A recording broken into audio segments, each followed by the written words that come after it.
सही है। और आज के हमारे शिक्षा से जुड़े ये हमारे गुरुजनों और जितने भी कर्मचारी वर्ग के युवा साथी हैं, उनसे निवेदन करना चाहता हूँ कि अपने समाज को उस दिशा में लेके आओ कि आज हमारे को आज संविधान देश आजाद हुए 75 साल हो गए, उसके बाद में आज हमारे को ये जागरूकता क्यों लानी पड़ रही है?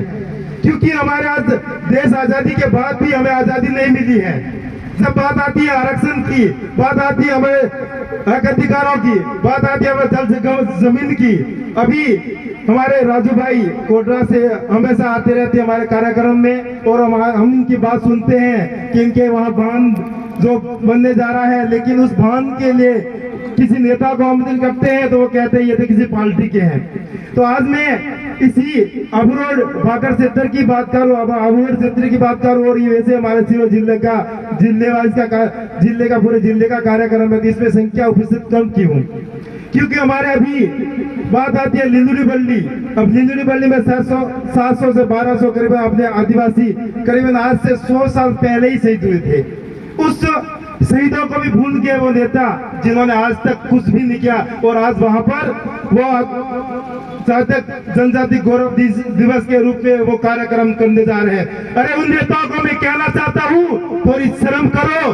कम से कम आज आप सत्ता में जहाँ बैठे हो तो कम से कम उस शहीदों के लिए क्या किया है आपने? कम से कम आपको वहां पर पहले दो दिया जलाने से पहले आपको शर्म आनी चाहिए। कम से कम वहां पर एक पत्थर तो लगा देते। साथ तक 2013 में अशोक गहलोत जी की सरकार थी और उन्होंने आकर एक पत्थर लगा के गए थे, और आज तक अभी कुछ आदिवासी संगठनों के मार्फत से आदिवासी को डर से उन्होंने आज तक शायद तक 2 करोड़ का कुछ बजट पास करके वो उनको मजबूरी में काम चालू करना पड़ा है।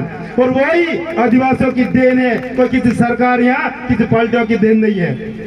मेरे तमाम साथियों से निवेदन करना चाहता हूँ, मेरी इच्छा है कि मैं राजनीतिक में नहीं जाऊँ, लेकिन फिर भी मैं एक पंचायत समिति सदस्य हूँ, और मेरे इस आदिवासी परिवार ने मुझे निर्विरोध नहीं चाहे तक मुझे मतलब निर्दलीय के तौर पे उन्होंने मुझे पंचायत समिति सदस्य बनाया, और आदिवासी परिवार की मैं पालना करता हूं, इसलिए उन्होंने मुझे आगे लाया। और मैं साथ तक राजनीतिक बात करूं तो मैं पूर्व सरपंच भी रह चुका हूं और पंचायत समिति सदस्य भी करता हूं मैं, लेकिन फिर भी मैं राजनीति में नहीं जाना चाहता हूं। लेकिन ये कहीं न कहीं मुझे मजबूरियां हमारे सामने ला के खींच के लाती है।